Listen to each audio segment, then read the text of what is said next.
Ça n'a pas pu vous échapper, en France, ça fait 15 ans qu'on nous le rabâche. Pour votre santé, mangez au moins 5 fruits et légumes par jour.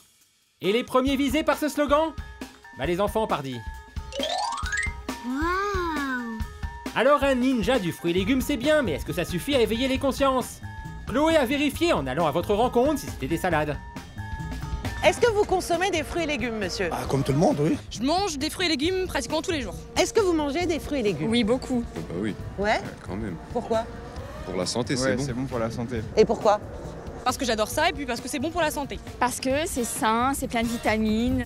Alors soit Chloé n'a pas eu de chance, soit elle est tombée sur des menteurs.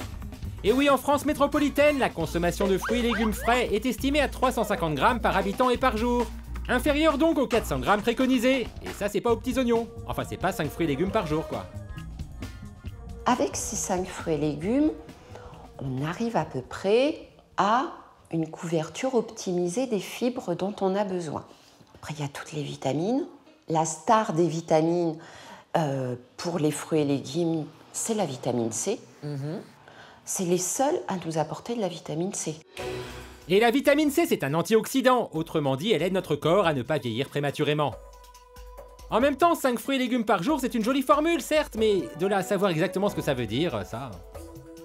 Si vous avez des légumes à chaque repas, une crudité, que ça soit une salade, que ça soit des carottes râpées, des radis, des concombres, que vous avez une compote, une pomme, vous avez vos 5 fruits et légumes par jour. On est bien, en fait. Ouais. Mais attention, les fruits et les légumes ne sont pas égaux. Déjà, les légumes sont généralement moins sucrés. Cause ou conséquence, alors qu'on devrait les préférer aux fruits, bah c'est tout le contraire qui se passe. Le légume, ça a une image fade, régime, diète. Ouais. C'est chiant, en fait. Ouais, voilà. Et pour les consommer, ces légumes, vous avez le choix. Dans le domaine, les conserves sont en tête. Mais apparemment, mieux vaut se méfier. On ne devrait pas trouver de sucre là-dedans, il n'y a aucune raison. Il n'y a pas de raison. Ces additifs, les arômes, ça permet de conserver, d'obtenir des légumes qui restent verts et au niveau des odeurs aussi. Heureusement, pour une solution pratique, vous pouvez vous rabattre sur les surgelés, souvent plus proches du naturel. Parce qu'il n'y a pas de conservateur, parce que c'est facile d'en avoir à portée de main, puis on n'a pas à les préparer. Autre avantage, c'est que les légumes surgelés, ils sont cueillis, ils sont préparés, ils sont packagés. Il n'y a pas de transport. Donc ils peuvent garder plus de nutriments. La seule chose, c'est qu'on ne sait pas d'où ils viennent. Les fruits et légumes surgelés n'ont donc pas à rougir, sauf si c'est des tomates. Mais y a pas un le top, le mieux pour nous, pour vous, ce sont les légumes et les fruits frais, tout juste cueillis. Le légume frais, le fruit frais, c'est l'idéal. Mais dans l'idéal de l'idéal, il faudrait qu'on ait notre potager ou qu'on aille chez le producteur du coin pour acheter et cueillir dans le champ. Et Ils ont de la chance, les gens qui habitent pas en ville, pour ça. ça, c'est pas possible. Ah, ça c'est pas possible. Chloé a donc cherché une alternative. En gros, elle est partie faire des courses en quête de fraîcheur. Et dans un premier supermarché, ça commence mal. Du raisin. On est printemps, hein. Donc Afrique du Sud, les citrons espagnols. Logiquement, par fruits et légumes frais, on entend 2 saisons. Une logique qui visiblement n'est pas arrivée jusqu'ici. Nous avons des clémentines en barquette qui viennent d'Espagne aussi. Tomates hollandaises. Ah, ça on voyage, hein. Et c'est comme ça dans tous les supermarchés. La poire, Afrique du Sud. Mandarine espagnole. C'est la saison des framboises, dis donc. Ça, c'est très bon à la santé, pareil. Ah oui, mais c'est pas la saison. Non, on a tout à Paris. On a tout, hein, c'est ça. Il n'y a plus de saison, en fait. Ah, elles sont espagnoles. Bah ouais, y a plus de saison. Et le pire, c'est que c'est pas le domaine réservé des supermarchés. Non, sur les étals des marchés, c'est pareil. Les fraises, ça commence à être la saison, donc oui. Et après, c'est que tous les pays du monde qui sont représentés. On a le Maroc, l'Italie, Clémentine, Israël. Et ici, si vous demandez des fruits qui n'ont pas de carte fréquence plus, vous êtes bien reçus. Je cherche des fruits et légumes français. C'est pas évident, hein? Ça, c'est la meilleure de la journée. Pourquoi? Ça vous paraît bizarre? C'est logique, oui. C'est logique? Oui, parce que maintenant... Bah justement, ça vient de n'importe où et de tout. Bah voilà. Les fruits prennent l'avion, on n'a pas besoin. Ah bah la dame, elle est d'accord avec Chloé, c'est chouette. En revanche, le monsieur des primeurs, il a une autre théorie sur la question. Tout ça vient n'est pas important. D'où ça vient, c'est pas important? Non. Ce qui est important, c'est de manger tout le temps des légumes. Si vous mangez une fois ton légumes et tout le restant de ce que je veux dire, Oui. du surgelé ou quoi que ce soit, ça sert à rien. Non mais d'où ça vient? C'est quand même important pour les producteurs, pour les saisons, pour la qualité de ce qu'on mange. Et quand... Ce sont des bons produits à qualité, prix Imbattable. abattable. Oui, mais là, c'est qualité. Donc là, on joue sur l'argent, on joue plus sur la qualité forcément du produit. Oh, en même temps, il est pas nutritionniste, le monsieur, hein. Le mieux pour éviter tout ça, c'est donc de privilégier les fruits et légumes de saison. Encore faut-il les connaître, les saisons. Allez-y, interro surprise. Les tomates, c'est quoi la saison des tomates? Je dirais plutôt en automne. Ça, par contre, la tomate, hein, c'est pas un fruit tout le temps? Été. Été? Ouais, j'avoue, l'été c'est bien, elles sont meilleures. Les fraises, c'est quoi la saison? C'est l'été. Ouais, je dirais aussi, l'été. Bah les fraises, c'est printemps. Ça commence. Printemps et ça tire un peu Ça vers tire l'été. un peu sur l'été. Et les fraises, je sais pas. Manger des fraises en février, c'est pas possible. Ah, Voyez-vous? miracle. Les clémentines, Tout le temps. tout le temps? Ouais, hiver, moi, je dirais plutôt. Les courgettes? Ah, les courgettes, c'est l'été. Comme les aubergines. Et le raisin, je sais pas. Mais alors, le raisin, même si c'est en septembre, vous pourriez en acheter je sais pas, au mois Il de y en a mai? toute l'année maintenant, des fruits et légumes. Même des fruits que tu peux avoir que en juillet ou en août, tu peux les trouver en décembre maintenant. Bon, on n'est pas dans le sans faute, hein. C'est que c'est pas simple de s'y retrouver aussi. Chloé vous a déniché un calendrier sur le net, consultable sur le site des pigeons. Comme ça, vous saurez que vous pouvez acheter des asperges en avril ou du potimarron en novembre. Et c'est important vraiment? Pour Paolo, un chef étoilé à Monaco, fan de légumes, c'est même crucial. Et Chloé n'a pas réussi à le duper avec son panier rempli de fruits et légumes hors saison. Tu as démarré d'où ce matin? Du Maroc ou de l'Espagne? Ah, c'est un peu ça, ouais. J'ai fait un petit tour du monde, très honnêtement. Tu sous-entends que le raisin, c'est pas de saison? Non, on est à contre-saison, donc là on passe à l'autre hémisphère, donc on peut être Afrique du Sud ou Argentine ou Amérique du Sud. Je crois que c'est ça. Là, on a bien terminé la saison, donc peut-être qu'en Espagne on trouve quelque chose, Israël. Qu'est-ce que vous pensez, chef, de cette tomate grappe? Au Maroc, au sud de l'Espagne. Ouais. Elles sont pas bon? Mais on les peut goûter. On voit déjà les couleurs. Ouais. C'est un tomate qu'il a fait de la serre, il n'a pas eu trop de soleil. Comment vous voyez ça? Parce qu'elle est très Les claire? couleurs, elle est très claire. Ah. Elle est pleine d'eau. Tu as deux choses, tu as l'eau et tu as l'odeur de réfrigérateur. C'est vrai, hein? Ah, mais en plus, c'est vrai. La tomate, c'est quelque chose qui ne devrait jamais aller au frigo. Jamais. Ouais, sûrement. Sauf que pour le transport, elles ont dû aller au froid, ces tomates. Et elles n'ont pas été cueillies au bon moment. Et ça leur a pris du temps pour venir.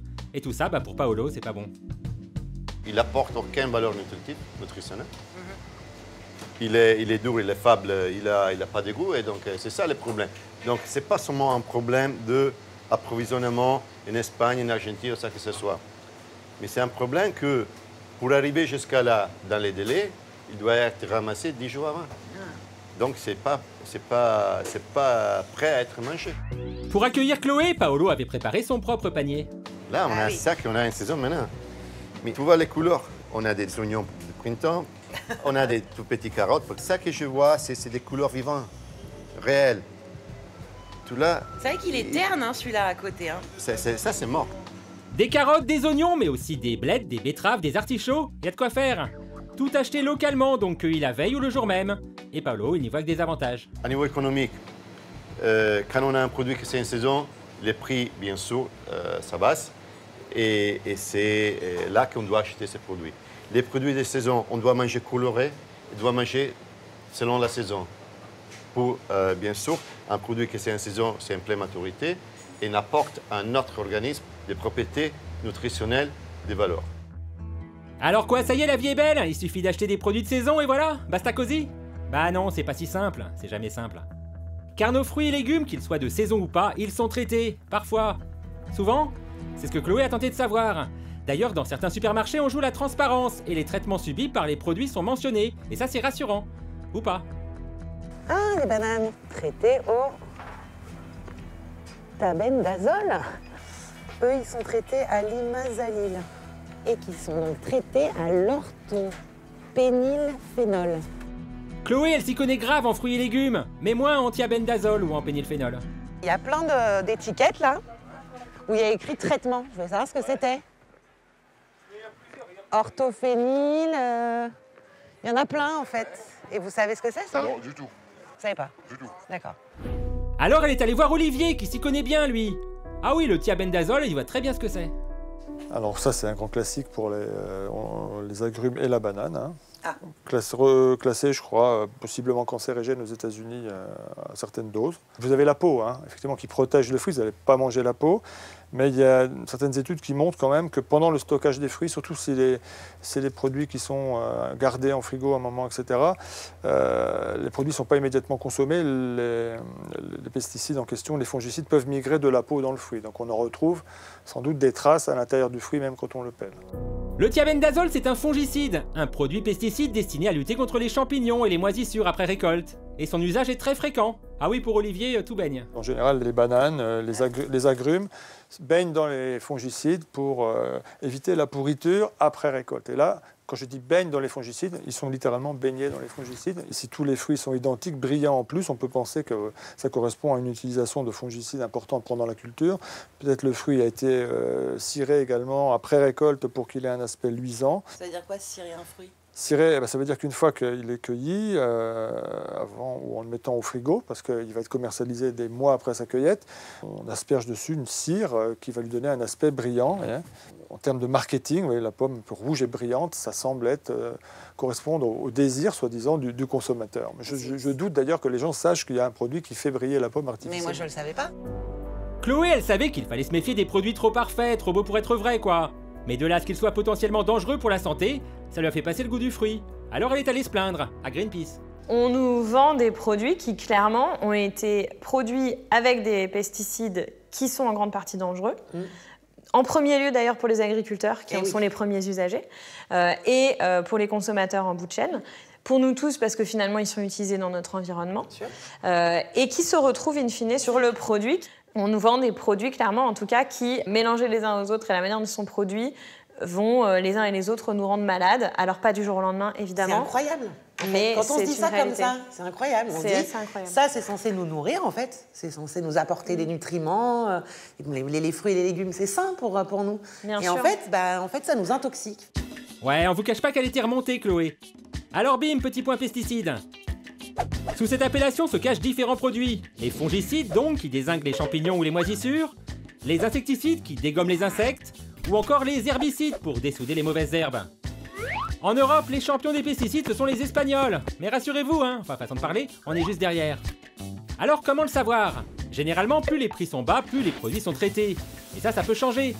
L'association Greenpeace a mis en concurrence les principales enseignes de la grande distribution en France pour les encourager à réduire les pesticides dans la production de fruits et légumes. Avec de temps en temps une petite manifestation, une piqûre de rappel quoi. Chloé elle les a rejoints dans un hyper. Ils sont organisés. Il n'y a personne sur le... Personne n'est parfait dans ce monde imparfait. Nous ne sommes pas encore sur le haut du gradin, mais on a quand même fait quelques progrès, contrairement à nos collègues qui restent au ras des pâquerettes. Leclerc n'a fait aucun effort pour aller vers moins de pesticides. D'accord. Alors aucun engagement formel en termes de réduction des pesticides, ce qui est quand même un gros problème de santé publique. Alors que les deux marques-là, elles ont pris plus d'engagement déjà ou pas? Elles ont fait quelques progrès. Un petit happening destiné à sensibiliser les clients de cet hyper. Est-ce que cette campagne vous intéresse? Oui. Oui? Oui. Mais est-ce que vous achetez des fruits et légumes bio, vous? Eh ben oui, mais ils en ont pas à Leclerc. Vous mangez pas bio, vous? Bah non. Non. On essaye, mais c'est difficile. Vous essayez? D'accord. Ici, il y a bien un rayon bio pourtant, hein. Un petit rayon. Ah, vous voyez, le rayon bio, il n'est pas... Hein? Il fait donc, allez, 2 mètres. 2 mètres sur, voilà, hein. Chloé aurait bien aimé donner un coup de main, réaménager les rayons pour faire plus de place au bio. Seulement voilà. Qu'est-ce qui se passe? On peut pas rester là, en fait, c'est ça? Non, samedi, vous allez comme ça, Le monsieur, il veut qu'on s'en aille. C'est dommage.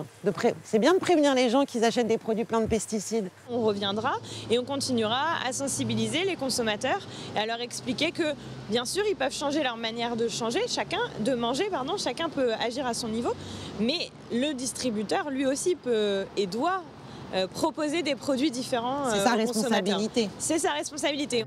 Alors nous, peut-on choisir nos fruits et légumes en fonction des taux de pesticides? On vous cache pas que c'est compliqué.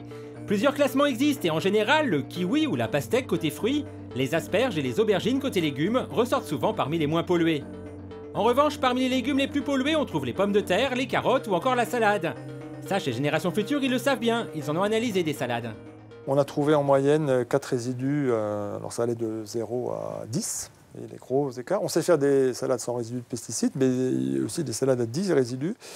Donc 4 en moyenne, et la moitié de ces résidus, donc 2 en moyenne par salade, étaient des produits suspectés d'être des perturbateurs endocriniens. Et est-ce qu'ils respectaient les doses? Parce qu'il y a des doses. Alors il y a ce qu'on appelle des limites maximales en résidus. Alors sur les salades, oui, il n'y avait pas eu de dépassement de limite maximale en résidus. Donc pas de problème en fait. Pas de problème. Quand vous avez 10 pesticides différents sur la même salade, c'est tout à fait concevable de n'avoir aucun dépassement pour chaque produit individuel, mais le cocktail, vous l'ingérez, ça peut faire plusieurs milligrammes par kilo. Et chez les fruits, il y a aussi des mauvais élèves. Le raisin par exemple. Là, on avait trouvé une moyenne de 8 pesticides par grappe, donc ça allait jusqu'à 16. Je crois que c'était quasiment 95 ou 100% des échantillons qui étaient contaminés. Les fraises aussi.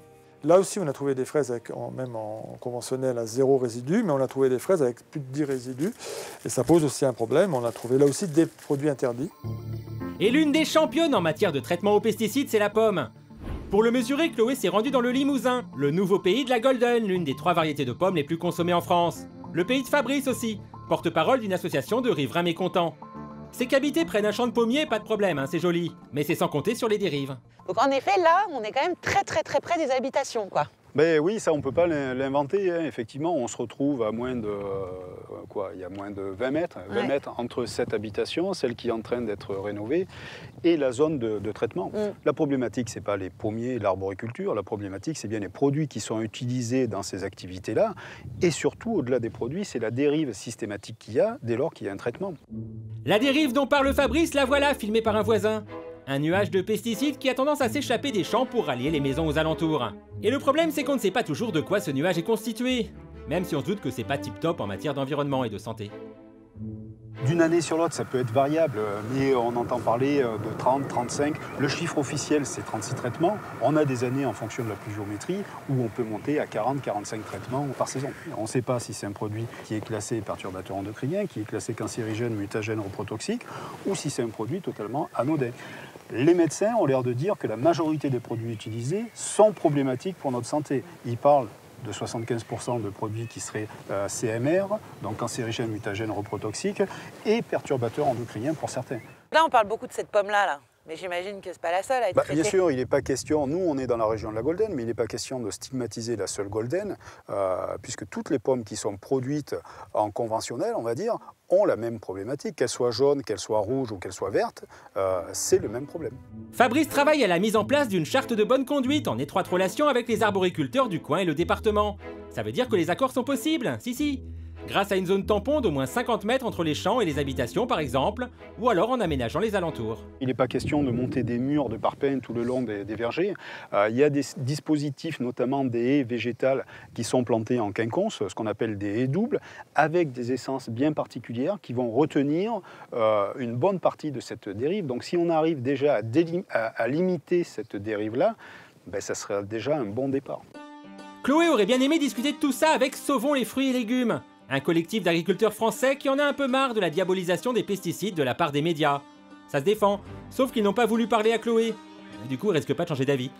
D'autant qu'elle est allée voir Pierre Michel, un médecin de Limoges qui a lancé avec ses collègues une alerte nationale sur les pesticides. Dès que vous parlez avec un agriculteur, il vous dit « mais j'utilise des produits qui sont homologués ». Mais c'est absolument vrai. Et il a raison. Enfin, il fait son boulot, il utilise des produits homologués. Jusque-là, il n'y a rien à dire. Le problème, c'est comment c'est homologué. Quand vous utilisez un bidon, vous pensez sans doute que ce qu'il y a dans le bidon a été évalué, c'est-à-dire la substance complète, quoi. Eh bien, pas du tout. Ce qui a été évalué, c'est la substance dite active. Le mélange, donc, n'est jamais évalué. Alors, vous allez me dire, ouais, bon, et alors ? Et alors, il y a quelques emmerdeurs, on va dire, qui ont été évalués ce mélange. Donc, il y a des équipes scientifiques, il y en a plusieurs, et qui montrent malheureusement que la toxicité du mélange, elle est bien supérieure à celle de la substance active. Avec en premier lieu des conséquences sur la santé des agriculteurs. L'INSERM a lancé il y a 2 ans une grande enquête sur les effets des pesticides, en étudiant 15 pathologies différentes qui vont du cancer à différentes maladies comme Alzheimer ou la leucémie. Parmi ces 15, pour 4, elle dit que le niveau de preuve scientifique est très fort. ce sont les cancers de la prostate, les myélomes, qui sont une variété de cancer du sang, la maladie de Parkinson et le lymphome non-hodgkinien, qui est un autre cancer du sang. Pour 4 autres pathologies, elle dit que le lien est moyen, le niveau de preuve est moyen. Il y a les leucémies, il y a les troubles type maladie d'Alzheimer. Et enfin, il y a 7 autres pathologies pour lesquelles elle trouve que le lien est plus faible. Alors, un lien faible pour l'INSERM, ça ne veut pas dire qu'il n'y en a pas. Donc, chez les professionnels, ce corpus de 15 maladies, parmi lesquelles, déjà pour 8 d'entre elles, on a un niveau de preuve moyen ou fort. Et le fait que beaucoup d'agriculteurs ne soient pas malades ne prouve pas que les produits ne soient pas dangereux. Il faut faire des statistiques. On sait que les agriculteurs sont en général moins malades que le reste de la population par rapport au cancer en général, mais ils sont plus touchés par certains cancers qui sont justement les cancers liés aux pesticides, certains cancers du cerveau, de la vessie, des cancers du sang, qui justement, on le sait, sont liés à l'exposition aux pesticides. Vous n'êtes pas agriculteur? Ne zappez pas. Maintenant, voilà, il faut arrêter le massacre avec cet impact insupportable sur les professionnels, mais il faut aussi s'inquiéter de ce qui se passe pour les gens qui habitent à côté de ces zones cultivées, les personnes les fameux riverains. Voilà, les riverains qui habitent à côté des vignes, qui habitent à côté des pommeraies ou d'autres cultures. Eux, ils en respirent aussi tous les jours de ces résidus de pesticides. On a prouvé. Vous avez fait une enquête là-dessus? Oui, on a fait différentes enquêtes. La dernière en date, c'était des analyses de poussière. Vous passez l'aspirateur, vous analysez les poussières. On a trouvé jusqu'à 30 pesticides différents dans les poussières d'une même maison à côté d'une vigne. L'association Génération Future a publié récemment une carte des victimes des pesticides. En tout, près de 400 témoignages réunis. En orange, des riverains. Et ouais, il y a pas mal d'oranges. Quoi, vous n'êtes pas riverain? Ah, ne zappez toujours pas. Après, les consommateurs. Alors, les consommateurs, leur source principale d'exposition aux pesticides, c'est la consommation alimentaire. C'est-à-dire, ce sont les résidus de pesticides contenus dans les fruits et légumes, dans l'alimentation que l'on ingère tous les jours. Est-ce que c'est grave? Est-ce que c'est dangereux, docteur? Honnêtement, nous n'avons pas les études permettant de dire, de répondre parfaitement. Plus compliqué d'évaluer scientifiquement les effets des résidus de pesticides dans notre alimentation, même si là encore des études existent, hélas. Quand les Américains vont tester la qualité du sperme de populations d'hommes et qui font par questionnaire une enquête, ils s'aperçoivent que les hommes qui mangent le plus des fruits et légumes qui contiennent le plus de résidus de pesticides ont un sperme de moins bonne qualité que les hommes qui sont les moins consommateurs de ces fruits et légumes qui contiennent le plus de résidus de pesticides. Alors, il faudrait qu'on mette des têtes de mort partout, il faudrait qu'on les colore en bleu pour qu'ils, je sais pas, pour qu'ils se rendent compte. Je pense que les gens, quand même, quand on regarde tous les sondages en France, en Europe, les gens sont au courant que la présence de pesticides dans les aliments est un problème. C'est d'ailleurs une des premières peurs alimentaires en France et en Europe, dans bon an, mal an, entre la première et la troisième. Donc c'est quand même important. Le niveau de conscience est important. Alors là, vous vous dites, Chloé, elle va encore nous dire de manger bio, c'est ça? Bah ouais, mais elle n'est pas la seule. Oui, bien sûr, on conseille de manger bio. On va le conseiller particulièrement aux femmes enceintes, aux enfants et jusqu'à la fin de la puberté. Donc ça fait quand même pas mal de monde. Premièrement, si vous mangez bio, vous avez moins de métaux lourds et moins de pesticides, moins de résidus de pesticides, ça c'est déjà pas mal. Et deuxièmement, vous avez plus de certains micronutriments, par exemple des antioxydants, certaines vitamines, etc. Donc c'est pas un mythe, quoi. Parce qu'il y a plein de gens qui disent « Ah, c'est un truc de bobo, le bio ». Vous savez bien. On dit souvent, en effet, le petit agriculteur bio, il est bien gentil, mais il est à côté de champs où il y a plein d'épandage de pesticides. En quoi sa nourriture est plus saine que l'autre? La répression des fraudes, elle a répondu à cette question. Elle avait fait une enquête en 2010, je crois. Il y avait 65% des fruits et légumes conventionnels qui contenaient des résidus de pesticides. Il y en avait moins de 2% pour le bio. Bon, effectivement, il y a un petit moins de 2% pour le bio, mais c'est moins de 2 contre 65. Les idées reçues sur le bio, Chloé, elle y avait consacré un sujet l'an dernier. Souvenez-vous. Et si c'est vrai, il fallait se méfier de certains produits estampillés bio qui avaient traversé la planète pour atterrir dans nos rayons, on y apprenait surtout que le bio n'était pas forcément toujours plus cher quand on privilégiait les circuits courts notamment. Paolo, le chef étoilé de Monaco, c'est son credo. Il est 100% bio et n'achète ses fruits et légumes que chez des producteurs locaux. Et pour lui, il n'y a pas de secret. Le chef doit être aussi en profession de responsabilité vers les consommateurs. Donc, comment je peux proposer à mes consommateurs quelque chose qui s'est abîmé pour des produits chimiques et pour des pesticides. Donc, si je donne quelque chose à mes consommateurs, j'essaie de les soigner, mais pas seulement à soigner à niveau gustatif, mais aussi à niveau santé. Donc, je veux préparer quelque chose qu'on apporte de la santé. Vous prenez votre carotte, vous ne l'épluchez pas, Parce que la plupart des valeurs nutritionnelles sont sous la peau. Vous la lavez bien, ça c'est important bien sûr. À la place de voir des snacks industriels, vous la croquez comme ça. Hein. Et oui, car comme pour son plat signature, le Bio-sama, le chef aime les légumes les plus crus possibles. Alors comme on est sympa et que Paolo est sympa, on vous a mis sur le net des conseils pour les cuisiner. Des légumes bio, hein? Déconnez pas.